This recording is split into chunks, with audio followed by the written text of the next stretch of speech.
السلام علیکم دوستو، ایک بار پھر آپ کی خدمت میں حاضر ہیں۔ آج ہم آپ کے ہر دل عزیز اینکر عرفان ہاشمی کے ساتھ گفتگو کریں گے، اور گفتگو کیا ہونی ہے؟ گفتگو جناب، جب سے الیکشن ہوئے ہیں پاکستان میں، ہر روز ایک نیا دھماکہ ہوتا ہے، ایک نیا بم پھوٹتا ہے۔ اور خاص طور پہ مولانا فضل الرحمان نے سب سے پہلے یہ کہا کہ مسلم لیگ کو حکومت نہیں لینی چاہیے، مرکز میں اپوزیشن میں بیٹھنا چاہیے۔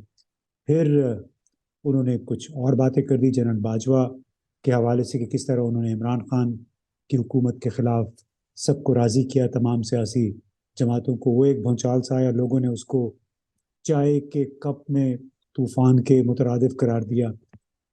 پھر ہفتے کے روز کمشنر راول پنڈی نے ایک اور دھماکہ کر دیا، یہ کہہ کے کہ وہ ذاتی ذمہ داری لیتے ہیں انتخابات میں دھاندلی کی، اور یہ کہ 13 کی 13 جو راول پنڈی ڈویژن کی سیٹیں تھیں، اس پہ ان کی نگرانی میں دھاندلی ہوئی۔ اب اس حوالے سے تمام ٹی وی بھرا ہوا ہے، بحث مباحثہ چل رہا ہے، اور کچھ شکوک و شبہات پیدا ہونے لگے ہیں۔ کل ہی یعنی جمعرات کے روز ایک ریٹائرڈ بریگیڈیئر علی خان نے سپریم کورٹ میں ایک درخواست بھی دائر کی، اور کہا کہ جو الزامات ہیں دھاندلی کے الیکشن میں، ان کے پیش نظر تمام نتائج کو کالعدم قرار دے کے 1 مہینے کے بعد دوبارہ انتخابات کروائے جائیں۔ تو یہ ایک وہ کانٹیکسٹ ہے جو ہم دیکھ رہے ہیں، اور جس کی وجہ سے شکوک و شبہات پیدا ہو رہے ہیں۔ تو پہلے تو السلام علیکم عرفان۔ سر وعلیکم السلام sir, good to see you after long time. جی، بڑے عرصے کے بعد ہماری ملاقات ہو رہی ہے۔ تو آپ یہ بتائیں اپنے ذرا، وہ جادوئی چراغ جو ہے کہتے ہیں نا، پرزم اپنا لے کے یہ بتائیں کہ 28 29 فروری سے پہلے آپ کے خیال میں کیا ہونے جا رہا ہے؟ کس کا بینڈ بجنے والا ہے؟ کس کا بینڈ بجایا جا رہا ہے؟ سر یہ جو کل کا دن تھا، یہ پاکستان کی تاریخ میں اور آنے والے کئی برسوں تک جو ہے نا، یہ جو ضمیر کی آواز کل ہمیں سنائی دی ہے نا، یہ صرف آنے والے سالوں میں نہیں سنائی دے گی، بلکہ یہ ضمیر کی آواز اقتدار کے ایوانوں میں بیٹھے ہوئے اور ان کے جو پیچھے سے کنٹرول کر رہے ہیں، جن کے کہنے پر یہ سارا تماشا اس وقت لگا ہوا ہے، یہ ان کو بھی ہانٹ کرے گا، اور تاریخ میں ان کا جو کردار ہے وہ ایسے یاد کیا جائے گا کہ ایک کمشنر نے کس طرح ان کا پول کھولا اور یہ طاقتیں کون تھی۔ اچھا، کل سے لے کر آج تک، اور جب سے کمشنر صاحب کا یہ دعویٰ سامنے آیا، جو پیپلز پارٹی ہے وہ اس کی پوزیشن بارگیننگ کی اور زیادہ مضبوط ہو گئی ہے، اور ایک طرف سے پیپلز پارٹی پہ بہت زیادہ پریشر ہے کہ آپ ہر حال میں حکومت میں جائیں اور مل کر بات کریں، اور اس طرح کی بات کی جا رہی ہے، اور دوسری طرف نون لیگ کے اوپر بہت پریشر ہے کہ آپ بھی حکومت ان کے ساتھ مل کر بنائیں۔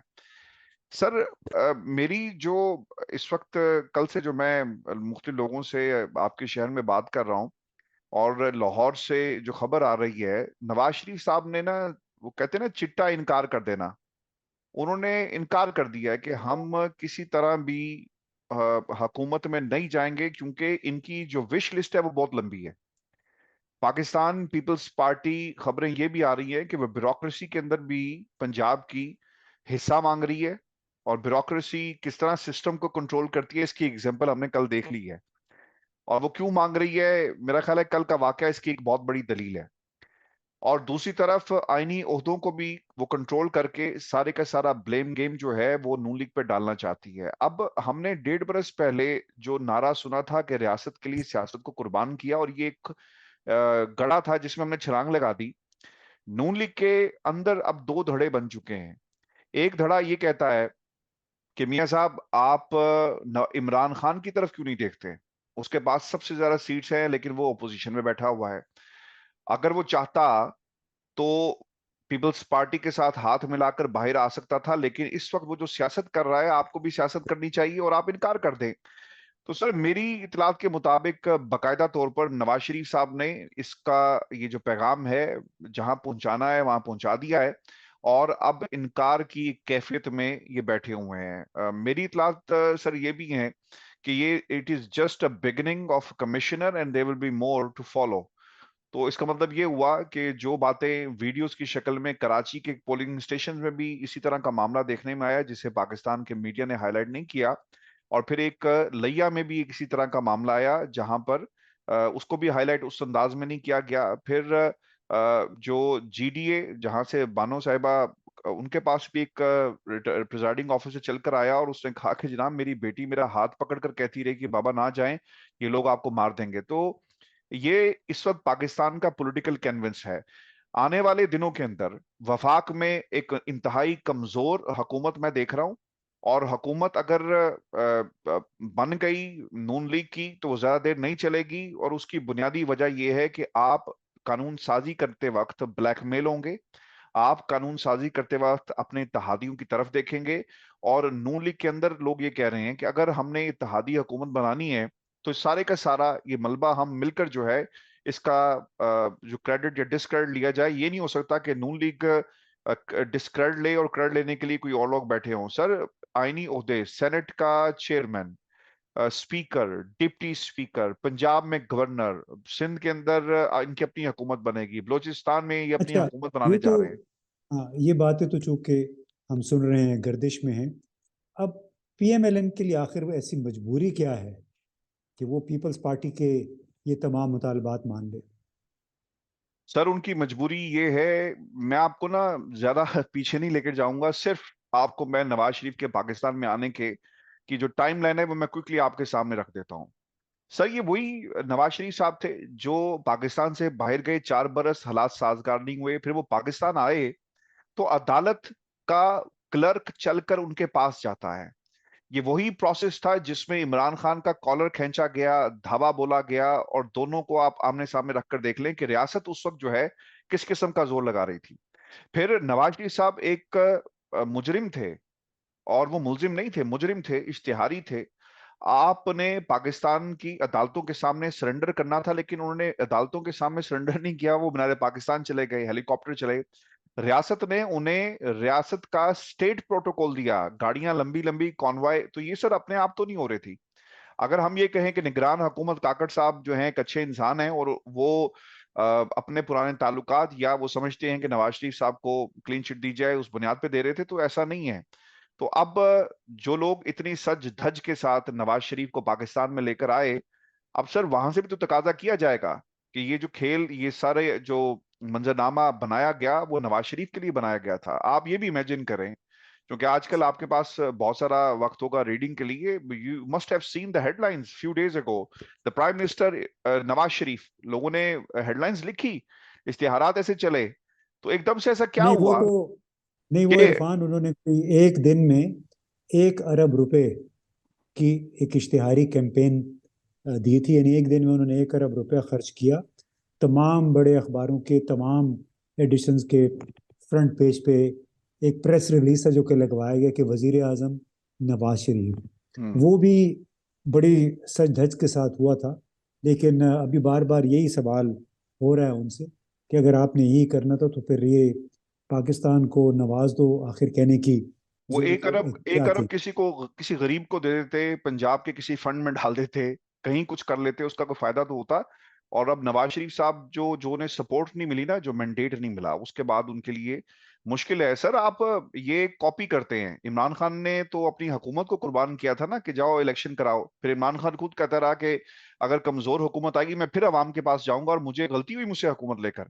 انہوں نے بھی ان کو کاپی، مانتے نہیں ہیں. یہ مان لینا کہ کہیں کہیں آپ کو کہتے ہوئے نظر بھی آئیں گے کہ بھئی جس طرح نواز شریف نے الیکشن والے دن کہا کہ بھائی یہ کیا بات کر رہے ہیں آپ، مخلوط حکومت کی بات مت کریں، ایک کمزور حکومت ہوگی. تو کمزور حکومت، بیساکھیوں والی حکومت آپ کو کھل کر کھیلنے نہیں دیتی، فیصلے نہیں کرنے دیتی. ایک بجٹ پاس کروانے کے لیے آپ کو اپنے اتحادیوں کی طرف دیکھنا پڑے گا. اب دیکھیں ایم کیو ایم جیسی جماعت جیسے 17 سیٹس دلوا دی گئی، وہ کیا بلیک میل نہیں کرے گی؟ جن کی سیاست ہی ہر حکومت میں وہ ہر حکومت کا حصہ ہوتے ہیں، اور وہ کیا اچھا، وہ وزارتیں تو نہیں مانگے گی؟ ان کے بارے میں تو یہ کہا گیا نا کہ جب ایم کیو ایم اپنے تمام تر جاہ و جلال کے ساتھ عروج پہ تھی، اس وقت بھی ان کو کبھی 17 نشستیں نہیں ملی تھیں کراچی حیدرآباد سے. اس مرتبہ ان پہ مہربانی کچھ زیادہ ہی کر دی گئی. اب آپ یہ بتائیں کہ جو 8 فروری کے نتائج سامنے آئے اس پر پی ٹی آئی کے پھر بڑے شدید قسم کے اعتراضات ہو گئے, کمشنر راولپنڈی کے الزامات اب بدعنوانی کے یا دھاندلی کے سامنے آ گئے ہیں.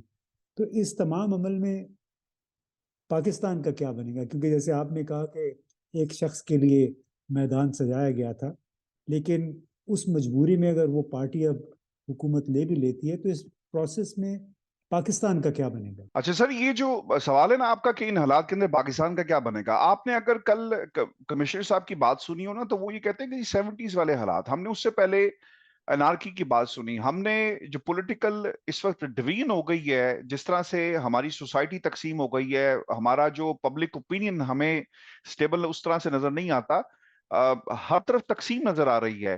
میرے سمیت پاکستان کی عوام یہ سمجھتی تھی کہ انتخابات جو ہیں وہ شاید کسی مسئلے کا حل ہوتا ہے, لیکن اس انتخابات کے ذریعے کسی فرد واحد کی سوچ کو جو ہے وہ اسے تقویت دی جا رہی ہے. پاکستان نے اگر, یعنی جو فورسز ہماری پولیٹیکل فورسز کے علاوہ انسین فورسز ہیں, انہوں نے اگر اب فیصلہ نہ کیا تو اس کے بہت ہی بھیانک نتائج ہوں گے. اس کی سب سے بڑی اگزامپل آپ سے بہتر کون جانتا ہے سر, آئی ایم ایف سر پہ بیٹھا کھڑا ہے ہمارے, اور وہ کہہ رہا ہے کہ جو حکومت آئے گی ہم اس سے بات کریں گے. ابھی کچھ دن پہلے انہوں نے گیس کے معاملے کے اوپر ہمارے ساتھ کیا سلوک کیا کہ ہمیں آئی ایم ایف کے کہنے کے اوپر اپنے ٹیرف کو انکریز کرنا پڑا. تو یہ بہت بڑے چیلنجز ہیں. مجھے نہیں لگتا کہ وفاق کے اندر ایک سٹیبل حکومت ہے, اور سٹیبل حکومت ان الیکشنز کے نتائج کے بعد تو بالکل بھی نظر نہیں آ رہی. آنے والے دن پاکستان کے لیے بہت مشکل ہیں, جمہوریت کے لیے بہت مشکل ہیں. شاید ان لوگوں کی اپنی حکومتیں اپنے اپنے صوبوں کے اندر تو قائم ہمیں ہوتی ہوئی نظر آ رہی ہیں, اور بنتی ہوئی, اور سٹیبل بھی کر جائیں, سروائیو بھی کر جائیں, لیکن مرکز جس کا تعلق پاکستان کی معیشت سے, پاکستان کے دیگر معاملات کے ساتھ ہے, وہاں پر حالات بہت ہی برے ہیں. اور جب سے سر یہ جو چیف جسٹس والا جو معاملہ ہوا, اور جس طرح سے کمشنر صاحب نے کہا کہ سریعام پھانسی دی جائے چیف الیکشن کمشنر کے حوالے سے, اب ہونا تو یہ چاہیے تھا کہ اس کا فوری طور پر آپ استعفے دیتے. اور پھر اب خبر یہ بھی آئی ہے کہ لیاقت چٹھا صاحب کو فوری طور پر services and general administration department report کرنے کی ہدایت کر دی گئی ہے. اب ان کو رپورٹ کرنے کے بجائے انہیں کہتے ہیں کہ آپ کام کریں, اور جو ثبوت آپ کے پاس موجود ہیں ہم وہ ثبوت آپ سے لے رہے ہیں. ابھی تک پاکستان میں نگران حکومت یا پھر کوئی دوسری طاقت جو ہے اس نے آ کر کوئی پریس کانفرنس نہیں کی. عامر میر صاحب سٹیج کے اوپر جو لگا ہوا ہے تماشا, وہ آئے اور انہوں نے کہا کہ اس کا جو ذہنی توازن ہے وہ خراب ہے.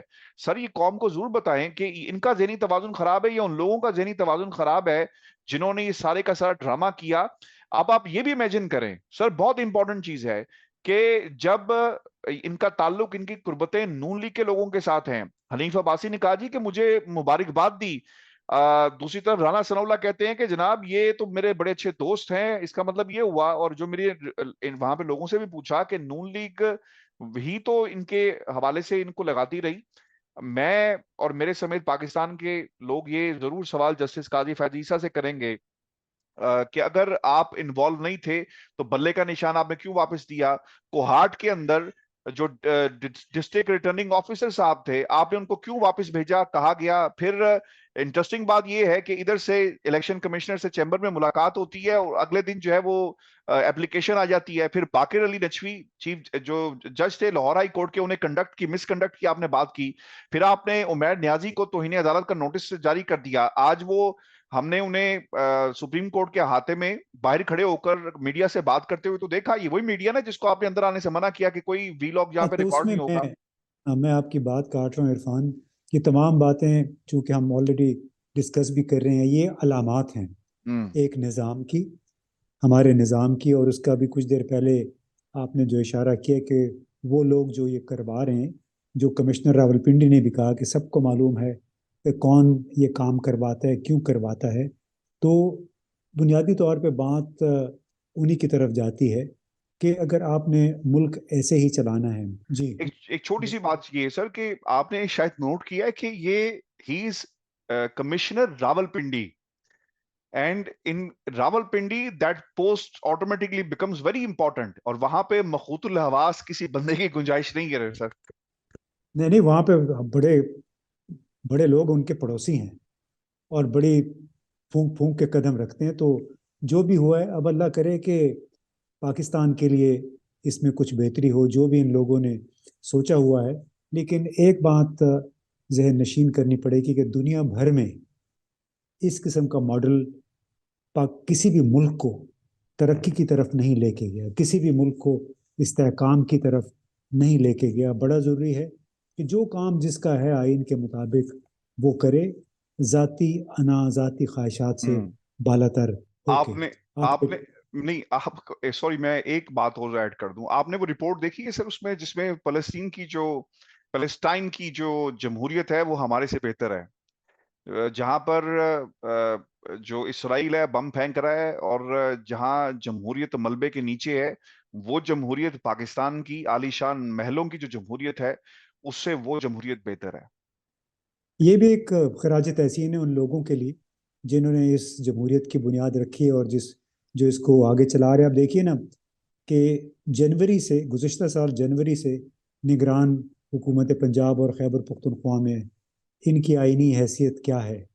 موجودہ یہاں پہ مرکز میں جو نگران حکومت ہے اس کی بھی اصل آئینی حیثیت کیا ہے، کس نے اس کو یہ سینکشن دی ہوئی ہے۔ تو یہ وہ ایشوز ہیں جو اکانومسٹ جو میگزین ہے انہوں نے بڑا اچھا ایک تبصرہ کیا۔ ہم اسی پہ یہ شو بھی ختم کر سکتے ہیں کہ 8 فروری کے الیکشن کے نتیجے میں جو نتائج سامنے آئے ہیں اس کی بنیاد پہ ابھی یہ فیصلہ ہونا ہے کہ پاکستان کو ترقی کے لیے کس انداز میں ابھی چلایا جانا ہے اور کس نے چلانا ہے۔ تو آپ کے وقت کا بہت بہت شکریہ، پھر اینی ٹائم انشاءاللہ سر۔